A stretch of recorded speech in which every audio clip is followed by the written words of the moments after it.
Hey guys, so we're just going to start the broadcast now. This is a 1 hour presentation. My name is Mfa Alfred Anen, and with me here is the GDG evangelist. Barkafuri. All right, so yeah, so while some of you join the live feed, or I believe this will be recorded. Yes. At least, yeah. So if you can't make it in the live presentation, then of course you can tune into the recorded session on YouTube. All right, so now one thing you should note is we're not recording the camera, which we really don't have a very good internet connection at the moment. So we're trying to make sure that we switch off our cameras and quickly go through the presentation itself, the slides, and we're just going to quickly just go through the presentation, and then as soon as we're done with the presentation, then we jump into our IDE, because this is going to be more of a hands-on kind of session. Even though it's going to be introductory, we're going to be using some vanilla PHP coding practice. You should note that this is not the way you should do it in production. This is everything we're going to do here is just a demonstration, an example of how to go about it. All right, so with that, we jump right in. So hopefully this makes sense. So we're just trying to share the screen here. All right, so again, my name is Mfa Alfred Anen. I'm the GDG lead for Bingham University. You guys must have, for those of you that have attended some of our events, you must have seen me, or of course online in our photo gallery, or some of our video presentations on the YouTube channel. All right, so as I promised, we're going to introduce you to the Gmail API. Quick note though, if you have not used Gmail before, then hopefully I don't think this will be your kind of presentation. Anyway, we're just kidding. We assume everybody here uses Gmail of some sort. So if you use Gmail, great. You must have used the user interface. You must have seen how awesome the user interface is. And because of that, Google actually kind of released an API for developers to play around to try to kind of harness the awesomeness in the Gmail UI, if you will, and they kind of exposed it as an API. So this was sometime before the Google I/O, the past Google I/O. So of course, it was actually something fun. I've had a lot of questions, people trying to say, hey, so what do we use this for, right? I mean, we have an applications, we've sent mails, and of course the mail service in the that is in the Google, that is the platform engine, the platform as a service, right? So they have a mail service there. If you're wondering what I'm referring to, I'm referring to the Google App Engine, which actually supports PHP right now. All right, so of course the Gmail API is a RESTful API. If you've used any of Google's API before, then you know that this is Google actually uses the REST format. REST simply stands for Representational State Transfer. Is a more of like an architecture abstraction for APIs. So of course, it's what's been adopted in the industry right now. And of course, Google uses that a lot in all their APIs. And of course, most recent APIs adopt to the RESTful interface, RESTful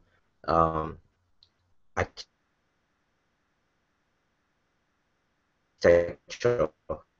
Uh, Yeah, so of course, the API allows you to access Gmail mailboxes. So, application to access mailbox to maybe, users message, or maybe just synchronize to give the user more of a feedback on what he has or of his messages. And of course, you can send mails or messages.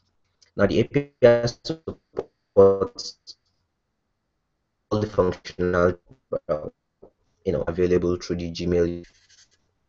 You go to the Gmail, you're going to be either composing mails or do all that, read, compose, and send. And hopefully in the demo, we're going to try to kind of capture some of this. Yeah, so you guys will see it as well. All right, so an overview here. The RESTful API uses JSON. So JavaScript by many API providers. The JSON format is highly optimized for both web and mobile. I think that's why it's been adopted, pretty much pretty fast, as opposed to the, I wouldn't really say predecessor because people still use XML. XML is really used in the enterprise, though I believe some of the enterprise applications are moving to JSON now. But I think XML is very verbose and has its own ups and downs as well. And of course, the Gmail API provides 5 primary resource types. So when you hear resource types, hopefully you get an idea if you know an API. A resource API gives you, kind of a resource kind of exposes what you're consuming from the API, right? I think that's the best description for that. Yeah. Or you have something. Okay, that's actually the best description. It actually exposes some form of data that we wish to consume. All right, so yeah. So here, Gmail, they're exposing number 5 of them: the messages resources, the labels resources, drafts resources, history resources, and threads. So for me, I think pretty much they've given you everything. Yeah, I mean, they've given you everything you can see in the Gmail user interface. So, but via an API. So you, the developer, become the the creative one there. All right, so what we're going to do now is we're going to go into each of these resource types and kind of see what they allow you to do, what they are in general, and why you might want to choose one over the other. And of course, you understand that some of them depends on one another. So for instance, you can have threads without messages, right? And of course, you can create threads, stuff like that. Immutable. Well, if you've not heard of this word before ever, I suggest you pop up a dictionary and check it out. But in programming world, immutable simply means you can't change it, right? And that's why you can see that once you create them, you can't edit them, right? So basically, you create them or you delete them, but you can't modify them along the way. I think it makes sense, right? Because why would they want to make messages immutable? Well, for so many reasons. Imagine you've composed a message, an email, and you sent it, right? It's a message, and you've sent it. Will it be okay for you to edit what you've sent? No, you can't, right? So that's a problem. So for those of you that have fat fingers that send messages too quickly, yeah, Google will allow you to kind of edit the messages. So they're immutable, basically. Hopefully you get the idea of what immutable means. And yeah, so of course, none of the properties of the messages can be deleted except for things like labels, right? So and it makes sense, right? Because if I have a message and I put it in a label called maybe let's say A, and I decide to say you know what, I just want to change the label. I don't want it to be in A anymore. I want it to be in B. Then of course I can change the labels, but of course nothing about the message itself is going to change. Yeah, so you can't change that as well, and even the API won't allow you to do that. All right, so the next one is resource labels. The resource type labels. Labels serve as a primary means of categorizing and organizing messages and threads. Now, what you see in the presentation here is we try to kind of emphasize the keywords there that we think it's important. So when you think of labels as your organizing toolbox, right? You categorize messages or threads and organize them as well. Of course, if you've used any form of relational database management system before, most of you have used database of some sort, mostly relational, you understand the term many-to-many, right? So a label has many-to-many relationship with messages and threads. Well, so what does that mean, right?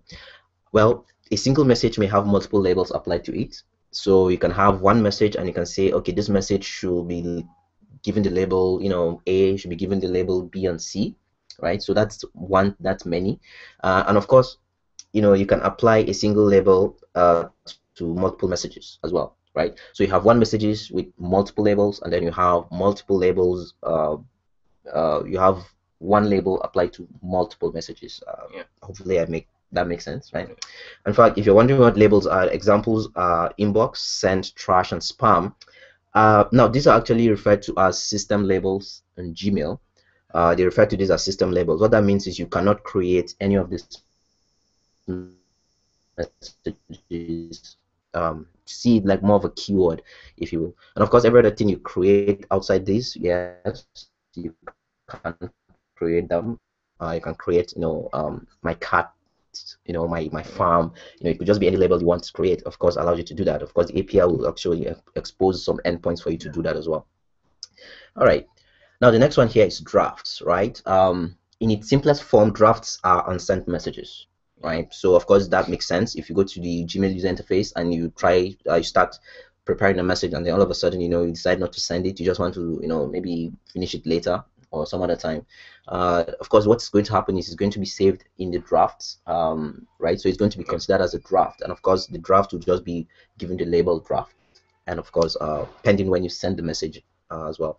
So of course, messages themselves cannot be modified. Remember, we said messages are immutable, right? So but the message contained within the draft may be replaced, yes. So what that means is you can decide to say, you know what, I don't want this message. Of course, I'm just going to replace it with something else, right? And this makes it, similar to what you will do when, let's say, you edit it.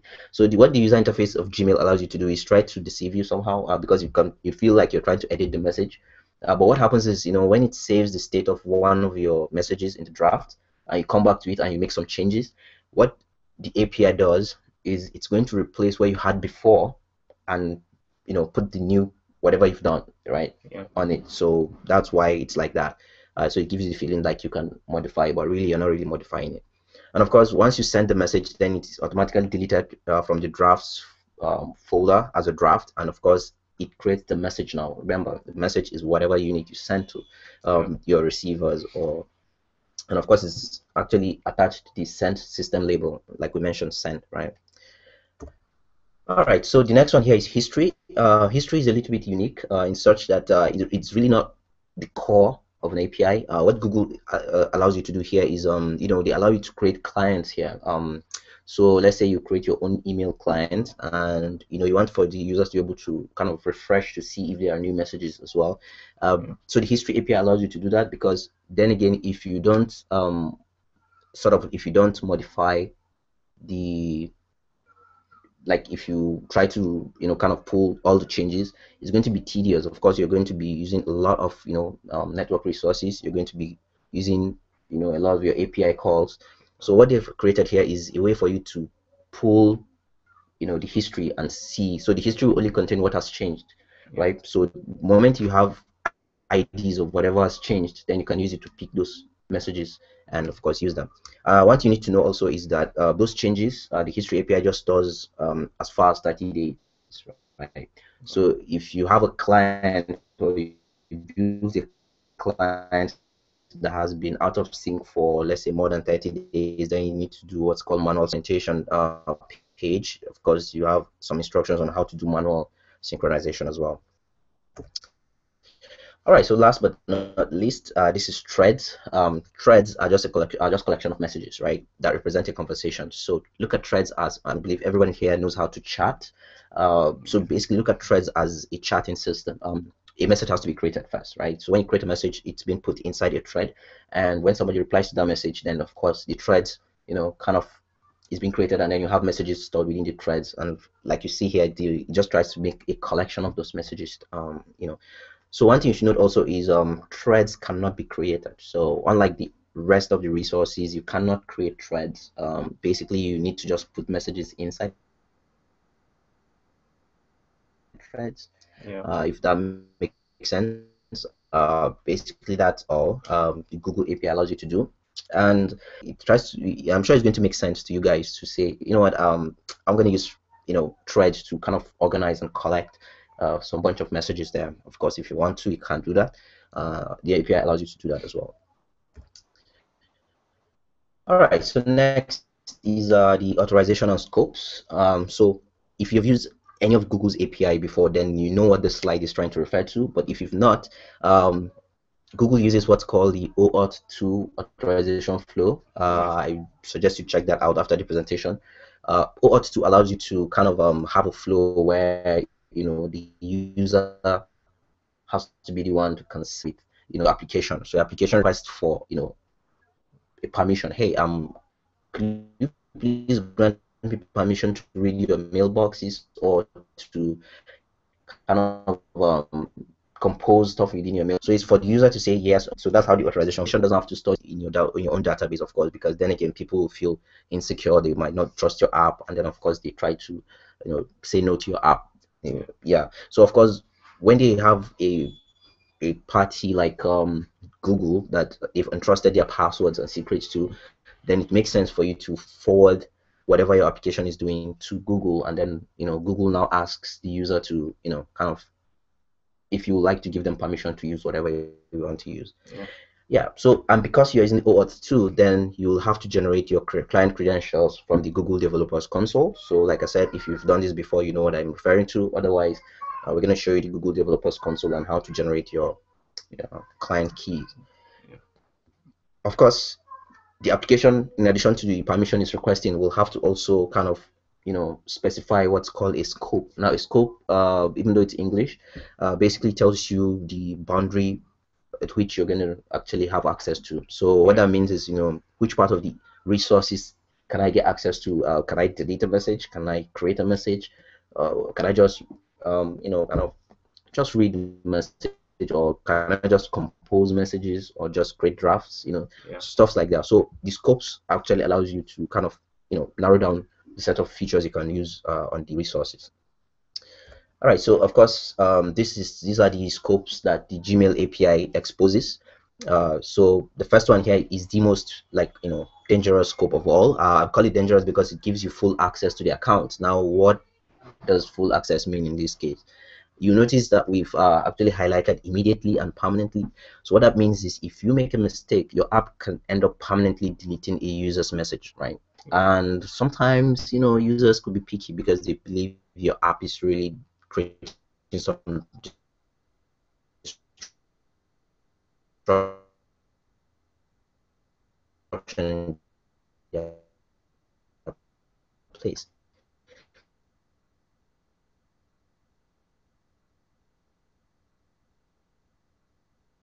And one thing you should also note is the scope as much as you can, except your apps also there. If you just want to, kind of read and write messages in the user's mailbox without necessarily permanently deleting the messages, then of course it makes sense for you to use the Gmail modify scope. If you just want to read messages, right? So I just want to read the metadata to see if the messages, if somebody has a message, just to tell the person, hey, man, I believe you have a message, or stuff like that. Just reading operation without writing anything. So writing will include things like creating and updating. Yeah. So you don't really need to do that. Then of course you can use the Gmail read only option. Now the last one is Gmail Compose. Yeah, well, it makes sense, right? This is the CRUD feature that you get. Even though here it says you create, read, update, and delete drafts, um, you can't really permanently delete drafts, Yeah. right? So that's what it does. So it just maybe does a soft delete on drafts, and then that's all. Of course, the user gets to finally, delete everything if he wants to using the GUI, or if you're using the full scope there at the top. So a note also, you can see at the bottom, simply just recaps what we're saying. Generally, your app should use the most restrictive scope that meets its requirements. Yeah. Always, always, always keep that in your mind, because like I said, it's either the users decide not to use your app because of the permissions your app is requesting for, or you end up kind of making mistakes, and you know you don't want customers so angry on something if it really wasn't your fault as well. Yeah. All right, so now, like I said, some people have told me that they're wondering in what kind of use cases will this API be of use to? How can I use the API to create whatever? Yeah, well, these are the ones outlined in the Gmail overview page, the API overview page. One of them is read-only mail extraction. So let's say you just want to kind of give the person a way to kind of check their email. Just read only, right? Without really, you're not really changing, replying, or doing anything to the email, then Yeah. of course it makes sense to use that. That's a good use case. Or for indexing purposes, let's say you have an app and you just want to index, so you just want to get list of all the messages and index them somehow in a form of database, and then the person can quickly search and read more if they want. Or even for backup purposes. So let's say you want to back up your messages outside of Google. Well, it makes sense to use the API to do that, read that back and forth. Yeah. Sometimes people find it useful to just kind of alter their labels, right? So you can add or remove labels if you want, if your app is within this category. Or for me, I think the last one is the one that has the most use case for me as a developer. Yeah. Kind of automating and programmatically sending messages. So let's say we want to create transactional emails, for instance. Well, it makes sense for our app to say, hey, you know what? We're gonna send an email from this user, to the rest of the users. So of course, if you want to, you can create an email client, anything that suits your use case here. So what do you you have any use case, Baraka? Like, do you think there's other things that developers should know on what to use the API for? I think my own use case will also be the automated and programmatic message sending, because I've had situations where I got a lot of crappy PHP code trying to Yeah. send mails, and in the long run, it doesn't work efficiently. But I Okay. think using Google backend Yeah, I mean, you is get all the power within Google, right? So whatever Google is hiding in their back end, you get to tap it in form of an API consumption. So I think it makes sense that way. All right, guys. One thing we forgot to mention, if you have any questions, any comments,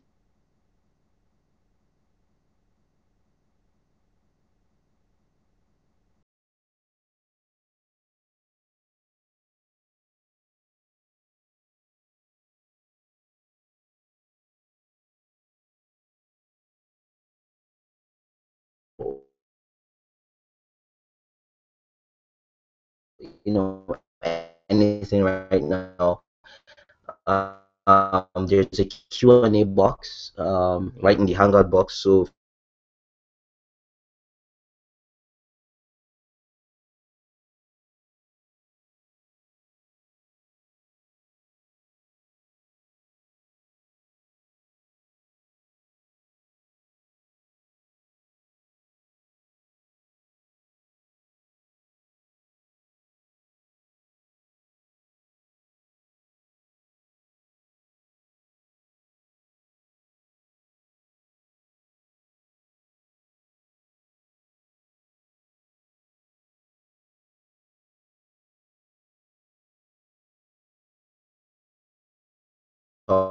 this is just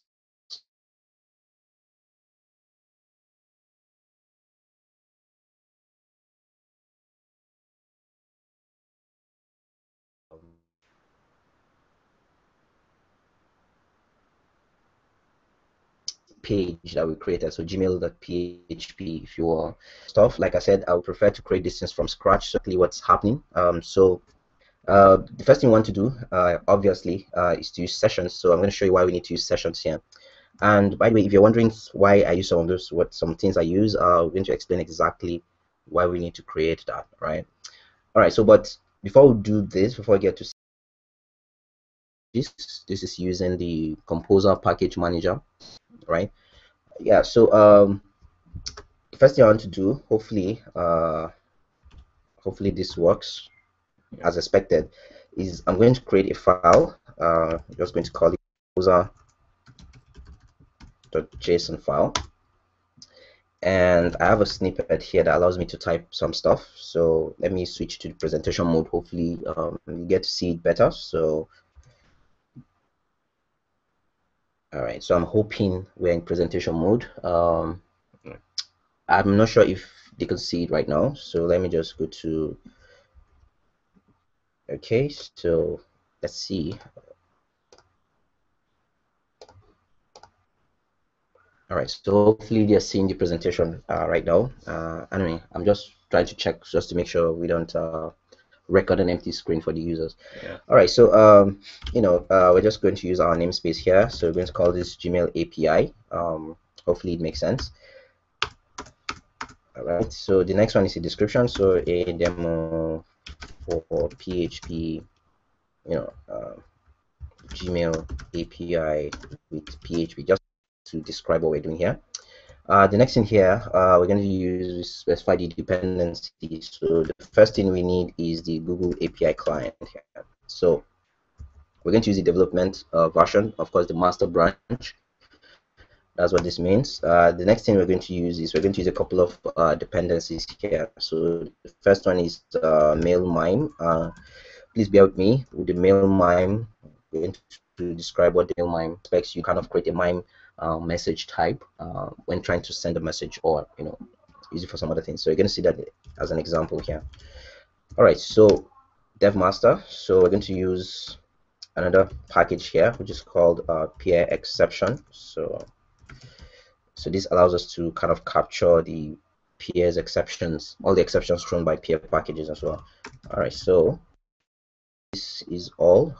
Now, of course, if you notice here, I have the preferred install option here, where it's the distribution option. This simply just allows us to kind of download the packages as opposed to do a git clone. So this kind of saves up on the bandwidth as well. All right, so with that, I'm going to open a terminal here. I'm going to run composer install. Right. So of course, if you've used Composer before to manage packages and all, you understand that Composer might take a while. Even though our own packages here, most of them are cached and they're not really changed. So hopefully it might not take too much time to install the packages as well. But if you're doing this for the first time, it might take a while. So please, just know that that's how Composer works. It tries to resolve packages, dependencies, and that of course will be over a network. So like I said, mine didn't take so much time. You can see we're done. All right. So of course, with that, our files are being indexed. You can see here at the bottom here, the file is being indexed, and because it's been indexed, of course, you're going to pull all the content assist features that we have. All right.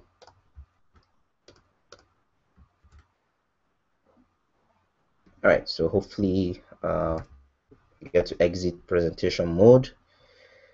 I'm not sure if our screen is being captured again.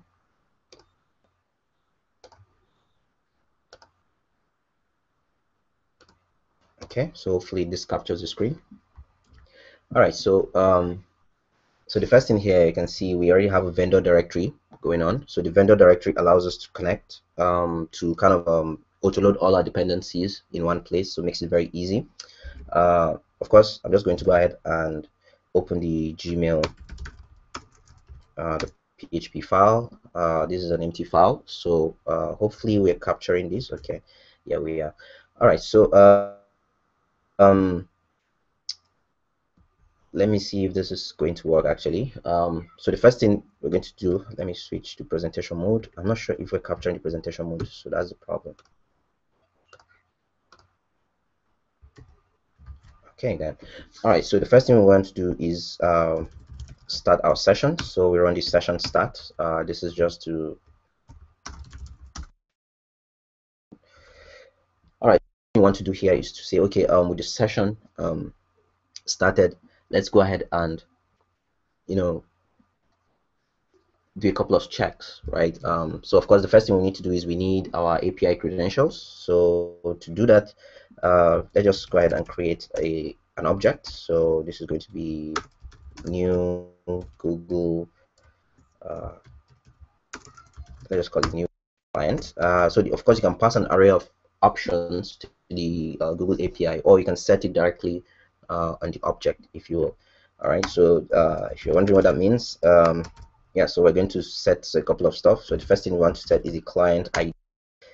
So this will be a string you're going to get from your developer console. The next thing here is the secret. So this one too is going to be a secret we're going to be copying from the user interface of the console. And of course, we need a redirect URI. So we need this also. So we're going to set this to anything we want. But in this case, we're going to set it to make sure that it matches whatever is in the developer console here. And of course, we need to add a scope. So we're going to add a scope. So just for demonstration's sake, just for this demo, we're going to use the one that has the full scope. Like I said, you don't have to use this. Please be careful. Anyway, so but before we move on, we need to get this client ID, secret, and URI, right? Yeah. So let me quickly switch to the browser. So let me quickly switch to the browser to see if this is going to hopefully this works.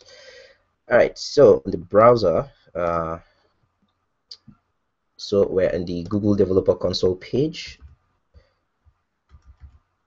All right, so on the Developer Console page here, we're going to, of course, you can go ahead and create a project if you don't have any. We have one here, we call it GDG demos, right? So we use it for our demo applications and all that. All right, so what you want to do is once you create your project and you open the project, the next thing you want to do is to go to APIs. That's the first step. So this will give you a list of all the APIs that Google have available on their site that allow you to access.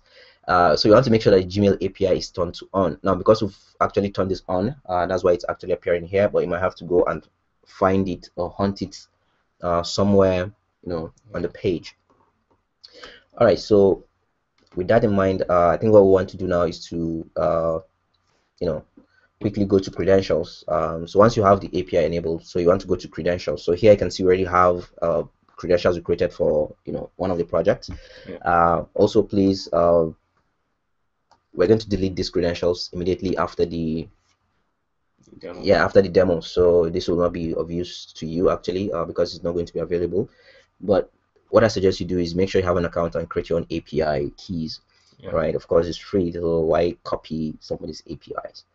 All right, so I'm going to go ahead and delete this client ID. We're going to generate a new one. So to generate a new one here, just under OAuth, just click create new client. And what you want to do is to make sure that you have web application selected. We're actually building a web application here. So yeah. All right, so the next thing here is the authorized URI. Now, of course, I believe some of you will quickly jump to type in localhost dot, you know, stuff like that. Yeah. Now we notice that it does not work. Google actually checks for, you know, the domains and make sure the domain matches some set of you know, standard domain URIs. Yeah. So what we have here for us is we have the example.com domain, and of course we have the Gmail API that we created. Yeah. And of course our file is going to be gmail.php, right? Yeah.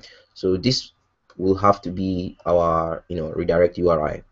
So once you're done, you click create client ID, and this will go ahead and create you know, all these credentials for us.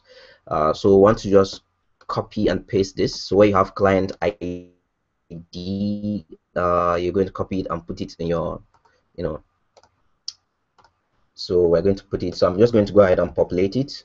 You might not see this, but you know, I'm actually typing it, I'm copying and pasting in our IDE. So I'm just going to jump, you know, back to the IDE once we're done copying this. So for the URI, I want to copy this. Now, of course, look at what it says, HTTPS. So please be careful. I just noticed that, and you know, yeah. So hopefully, you know, this updated the URI. Okay, so client URI. Right. So I think that's all we need on the developer console. Yeah. Right. With that, so I'm just going to go ahead and switch to, you know, the IDE. All right, so we're back to the IDE. So you can see I've populated all the client secrets, client ID, and URI, right? All right, so with that now, I think we can go ahead and create the client. So let me just comment this as we go. Create Google client. So here, of course, so this, so let's go to Google service Gmail as a service we want to create, and it takes as a parameter to the constructor, it takes a client object. So we've already created the client, so go ahead and type that, and now we have a service. Yeah. Now, but the way Google services work, remember, if you don't actually go through the OAuth flow, then it's going to go ahead and kind of you know, error out and give you some bunch of errors, you know, at some point. All right, so with that in mind, we're going to do a couple of checks, right? Yeah. Remember, we started the session at the top. So what we want to check at the moment is we want to be sure that the person is not logged out. So we're just going to create an imaginary logout system. Right. So we're going to use the set function within our check to check if within our request have, right? So within our request, you have a logout. Once we have a logout, Yeah. so what we do is we just unset the, you know, the session. So, and what are we unsetting? Well, we require what's called an access token. Of course, the access token is what gets back when you actually authorize or gives the user your permission to actually go ahead and read the file, whatever the content in your Gmail is. So whatever, you know, permissions you've given the user. So we're going to store it in a session, and we're going to call it access token. All right. So once we've done this check, then we know that. Let me just continue the practice. So we're going to check if maybe if the user is logged out, right? All right, so next we want to check. So I'll type in right now. So I want to check if we have an authorization token. Authorization token is what allows us to actually go ahead and fetch the access token from Google. All right, so here as well, since we're checking, so I'm going to say if. So we're trying to make sure it's checked, and usually, we're going to get a get request back to our application here with the code. So we're looking for the code. So if we have the code, we assume that the person is trying to initiate the overflow, and with that, of course, we are going to actually tell our client that it should set its that it should authenticate, right? So this is what we need. So we should authenticate with whatever we have here in the code. All right, so in addition to that, of course, we are going to create a session here, and of course we're going to call it access token, and we're going to set it equal to whatever token we got from the authentication process here. So get access, of course this is returned from Google, so hopefully it makes sense to use the get access token. Now once we have the authentication, then we need to take the person back to the page that they were trying to come from, if you will. All right, so let's create a variable here. Let's call it URL. We're just going to construct the URL here. We know the URL, but just want to make sure that whatever the user is sending is coming from, is going to match the, redirect URI that we created earlier. So this is going to be the HTTP hosts, of course. So this, of course, we're just going to attach this to, the file, the invoking file that was sent. So in this case, we use a self. Okay. And once we create this, then we're going to redirect the users to a location. So in this case, we're just redirecting them back to the file that was making the request, right? And of course, what I'm going to do here is I'm just going to use the filter. So this allows you to create a filter to ensure that the URL we have conforms to a standard URL. So I'm going to use the URL here, and we're just going to specify a constant that tries to check for the URL. So here we have a filter validate URL, right? All right, so if everything goes well, then when the user completes the authorization step, then it's going to go ahead and go to this page here. All right, so the next thing we want to also check is if we have an access token in the session. So do we have an access token in the session? Remember, this will only run if we have a code. So what if we don't have a code? Well, we need to check if we have a session, an access token in the session, just to be sure that the person doesn't try to make API calls without having the proper authorization. So we're going to check using our session here. So we have an access token. And of course, what we're doing is once we have an access token, then we need to, kind of set that token on our client just to be sure that we always have a fresh token. So in this case, the client, we're going to set, if I could type client well, so set access token, and we're going to set it to what we have in the session. So, all right, so otherwise, so if we don't have the access token, we assume that this person for some reason is not authenticated, right? So we're just going to create let's just call this a login URL. So I'm just going to create a login URL, and I can get the login URL from the Google client. All right, so we're going to create an authorization URL, right? And of course here we can just go ahead and display a simple form here. So maybe you can just say click here to, right? All right, so wrap this within an anchor tag with, all right, so here we're just going to say we're going to tack on the login URL that we have, and of course this will go ahead and log in, show the person the ability or a page to log in to the app. All right, so next, this is where it's very important. We want to check if we have access token ready for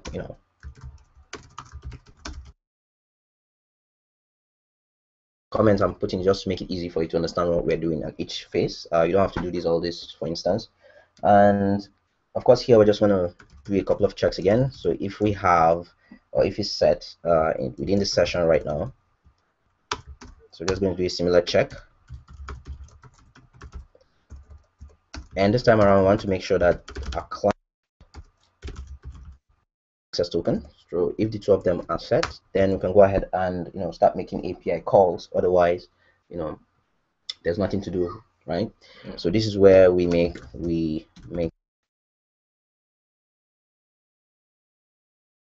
found out with time is Google, when you don't have an access token and your session hasn't expired and the token has expired, Google tries to kind of throw an exception, and the exception is the Google auth exception. So I will recommend that we wrap everything here within a try and catch block. So I'm just going to make sure this is here, and the exception we're catching here is the Google auth exception. And what do we do when we catch the exception? Looks like you have not, maybe your access token has expired, right? Okay, so maybe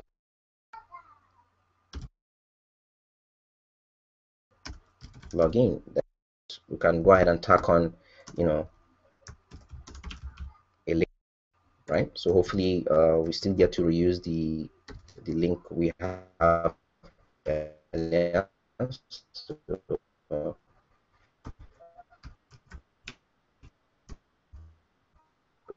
to use the login URL. All right, I want here to be, it's totally unnecessary. This is just to make sure that you understand what it is. So all right, so basically this is what we're doing with the exception, and then here it makes sense to now do all our API calls.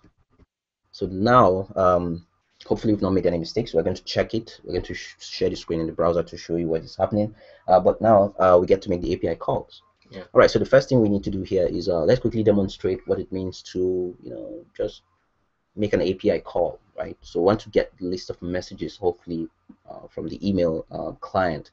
So how do you get the list of messages? Well, of course, we can use our service that we created earlier. So let's say messages, and this is going to be called to now within our service.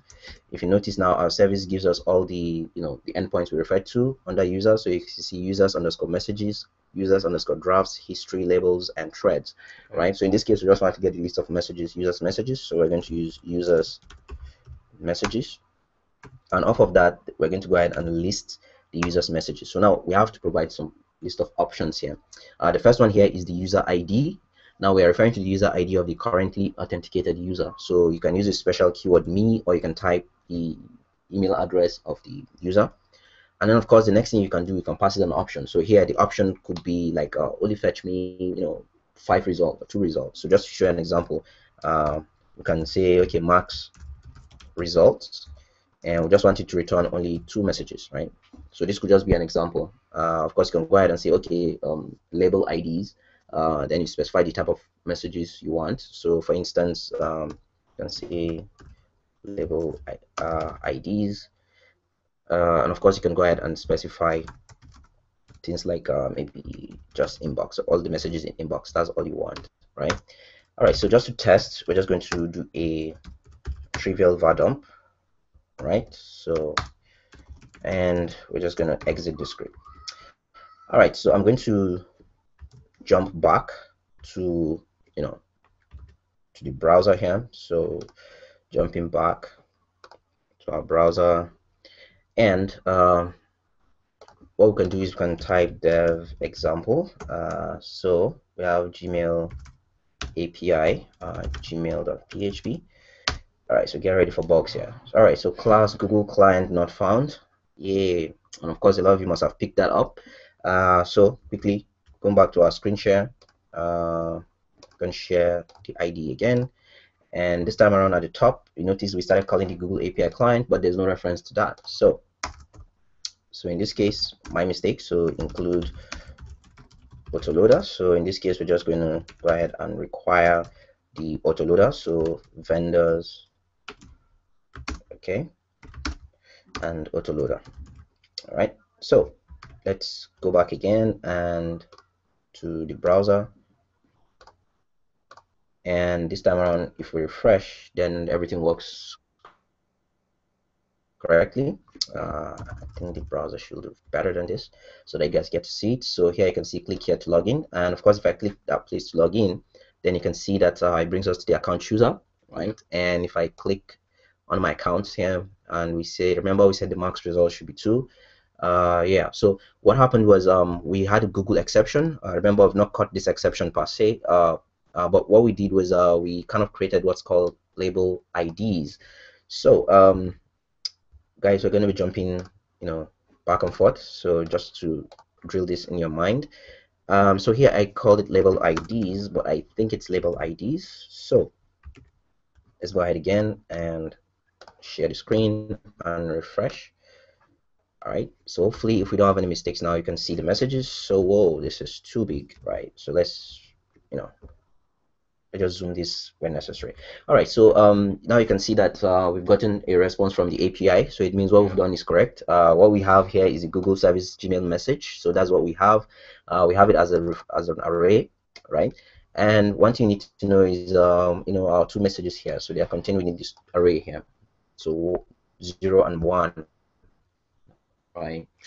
Yeah, so of course that's the message. So you can go ahead and check details of one of the messages. In fact, just to show you, so if we switch back here, you can see for instance, instead of doing a var dump, because this is an object, of course you can see that here we can say, okay, get messages, right? So switching back to our client, right, and refreshing, this time around, hopefully you get the idea. So you have more details about the message, so you can see the arrays of messages. So the first one here, you can see that you can see more details about the message. Of course you can pull the messages here, of course, but remember this is just the IDs that are important. So we get the IDs of the messages. So in this case, this is the ID of this message, and this message has a thread, and you can see the thread ID of the message, of course. So you can now use this ID to now use a get. So just to give you an example, we're going to go ahead and copy this ID, right? So this is just to give them an example of what we can do with the IDs, right? So this is just the ID. So once we get back to our IDE, let's try to invoke that again. So let's just say that we have an ID. So just to demonstrate that, okay, so we're going to create something else. So let's say we have a variable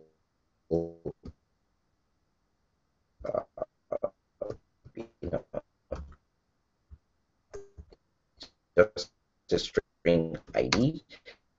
What we can do here is just create messages again, saying list user messages. We just want to type as that we type the ID of the currently authenticated user and then the ID of a message here. So we're just going to go ahead and pass the ID here, and as usual, let's just do a var dump, and of course messages. So of course, what are we looking for here? So here, just to get the snippet, right? So the snippet is what generally just displays on your when you open the Gmail user interface. Before clicking on an email, you see just a small description of what's inside the message.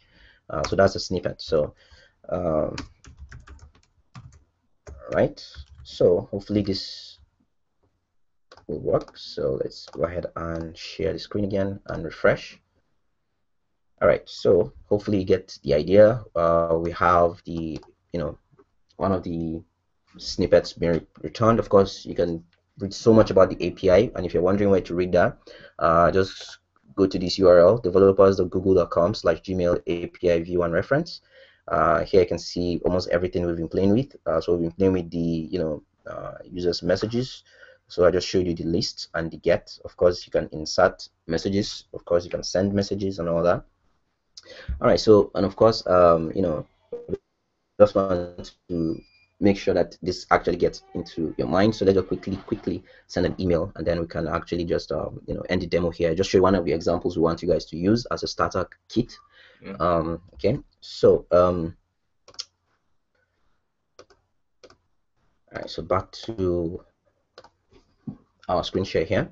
So we want to send a message, right? So all this, we're just going to remove all this, or just to comment this out. So hopefully if you're following, you get an idea of what we're doing. All right, so we're just going to create a message here, right? And the message is going to be a MIME message. So let's just call it MIME. And we're going to use a new mail MIME class that we had before. So here we're going to, we don't need to set the from, if you will. So we're going to set the subject, testing, Gmail. All right. So the next thing here is, we're setting the text body. So this is what the MIME message allows you to do. You have one message that contains two different types or content types, usually one a text type and then one mostly HTML. So this is a demo email, and of course we have the set HTML body message. So here we can actually type HTML messages. So let's say this is,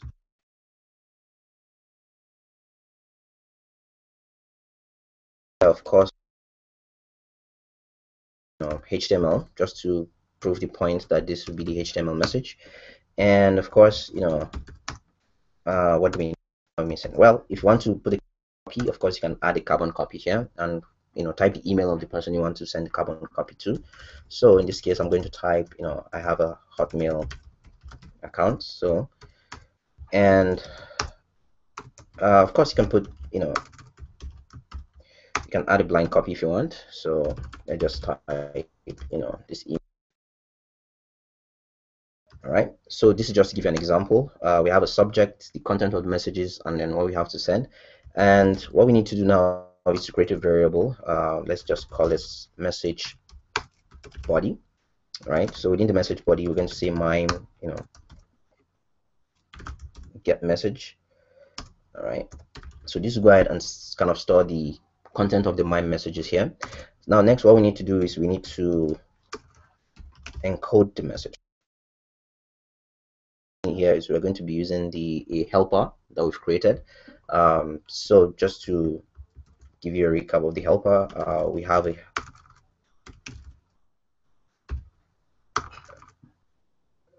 so we have a utilities file.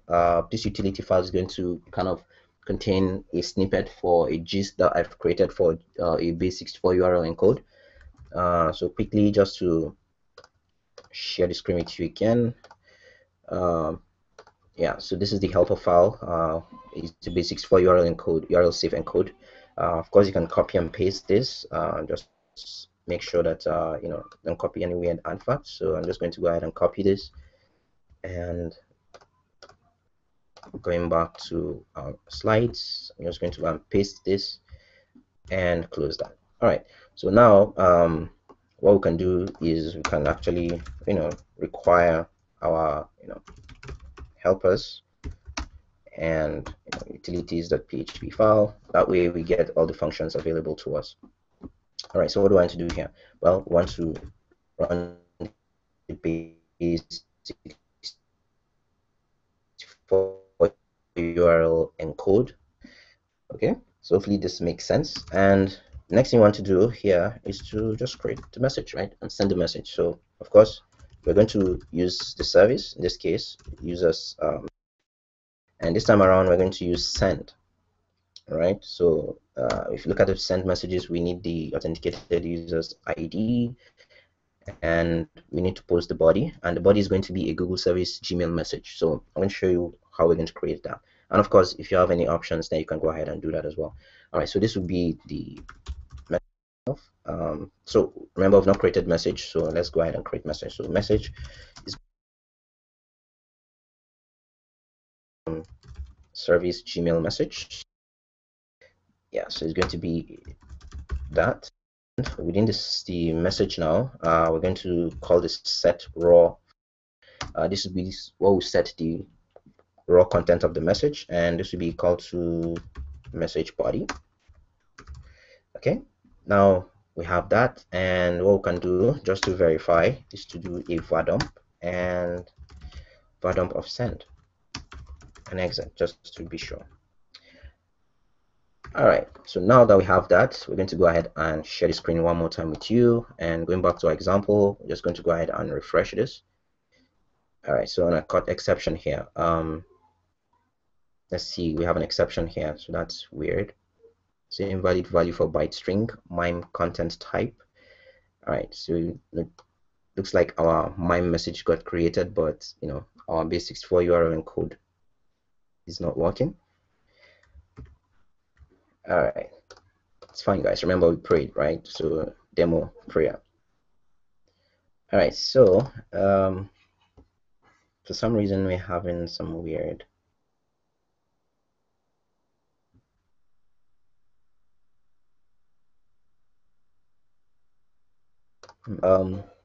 this is not working. So utilities, and just to be sure that we're currently the right file, URL encode. So we're passing the data here and we're trimming the content. All right, I think this is fine. And by the way, this is different from the default base64 encode, which is still a PHP function. So this should be URL encode, and of course the data here will be the message body, and of course the message body is what we have here. Anyway, so we get the point, right? We're just going to quickly show you a demo of the starter file, and just to show you what we have in stock for you guys. But this kind of pretty much makes it easy for you guys to use the API. This is using Gmail PHP, so you can see once you have the service object and your client, then you can just access every single thing here like you would. Anyway, so now I'm just going to show you a demo of what we have for you at the startup. All right, so I'm having a feeling, I don't know why it's having this problems, but no, it's weird, right? So Google service exception here is telling us invalid value for byte string. All right, so I think I know why it's not working. It's weird though. We can just go ahead and actually encode this using base64. Okay. Right. Anyway, so let's just quickly share this and kind of refresh. Anyway, so just a hunch, right? All right, so anyway, you guys, the demo gods didn't favor us all the way through, but anyway, so for the demo here we have this. We just created this quickly with Bootstrap 3 just to show you an example. We call it my mail, so hopefully this will make sense. All right, so we're just going to go ahead and click login to Gmail. All right, so just a moment here.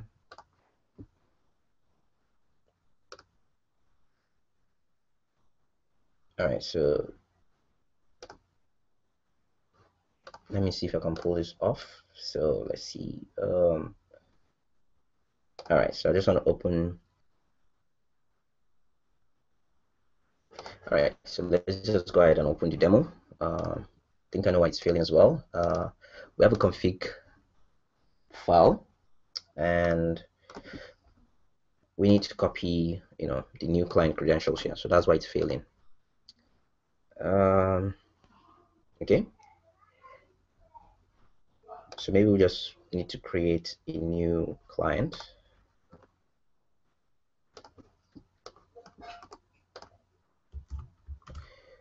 All right, so hopefully you guys get to see why demos are not good.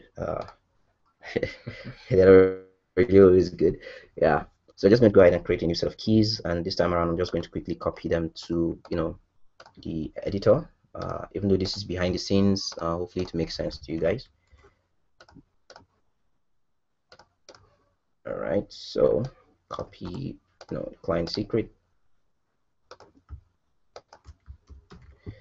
All right, so back to demo. Now we can try it again, and It worked. Weird, huh? Hmm. All right, so just refreshing just to be sure that yeah. All right, so it works. So here you can see this is the starter project. The starter project is available on GitHub. Here you can see, you know, that we have the starter project, and you can go ahead and pull this, clone this, and change it the way you want. And please, you can see the installation instructions here. Feel free to visit the link, and feel free to play around with this actually. So what does this allow us to do? Well, here you can see we're reading the content of the message. This is the top 5 messages in my inbox. Of course, you can read single messages if you want. You can go ahead and send messages. So this is the fun part, right? So let me compose a message here, and let me send this is a blind copy. So let me send to my Hotmail account, and this is maybe just some page texts, and let's format it as HTML. Maybe underline, italics, maybe give it a pink color. Weird, huh? All right, so once we're done, of course, we can send this, and so hopefully this, yeah, so the email has been sent successfully. And just to verify that the email has been sent, if I open the Hotmail account, all right, so we can refresh the Hotmail account, and here you can see we have a message from our API. So this is you can see how we formatted it, and of course, we can see the messages in our inbox as well.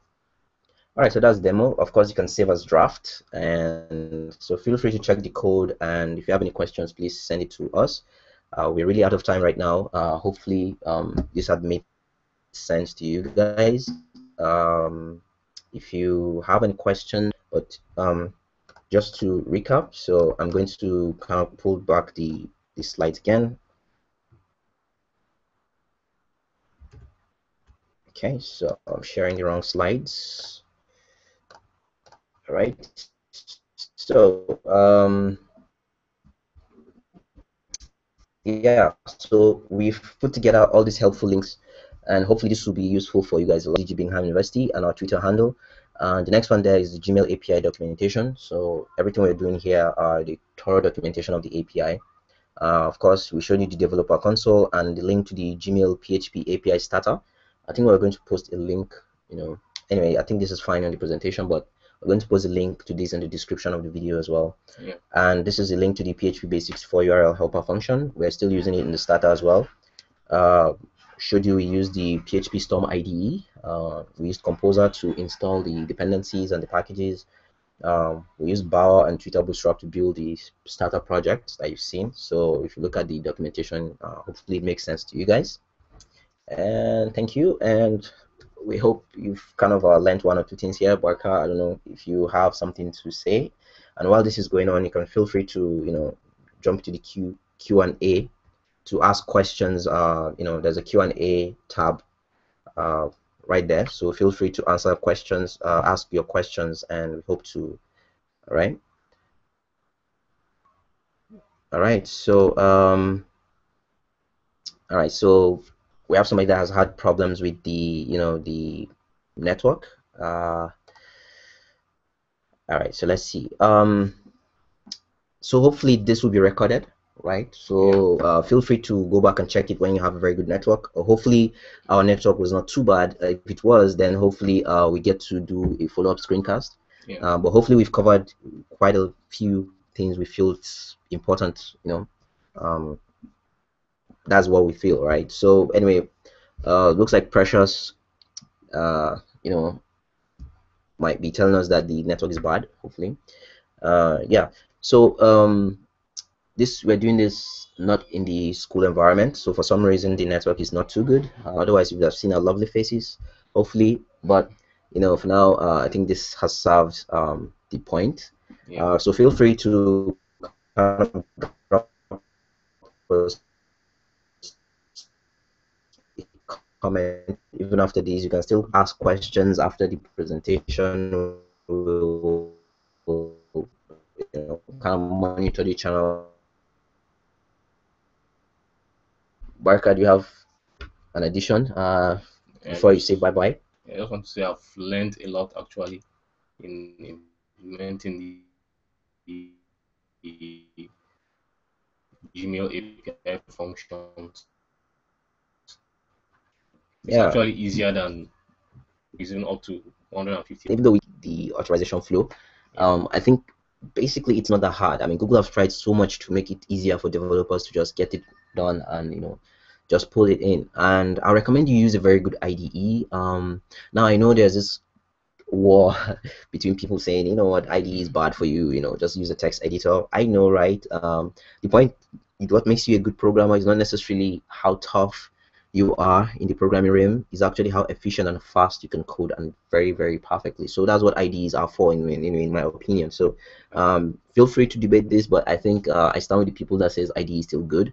Of course, if you're learning, the IDE can help you also in one way, because one of the arguments people have is, it doesn't allow you to learn the stuff, right? Yeah. Because they try to hide so much to you, and they just make it easy for you. But I think a good way to learn an API is to actually, when you're building it, to also have an idea of what is in the signature of the functions or the methods then. And of course, you can see, um, as we're building this stuff, it helped a lot to really try to show you that this is kind of arguments or parameters that was required. All right, so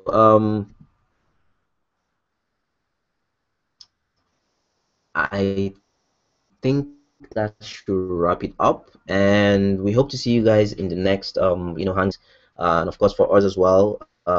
Hopefully the internet makes sense. I think, thank you so much, guys, and hope to see you next time. Bye bye.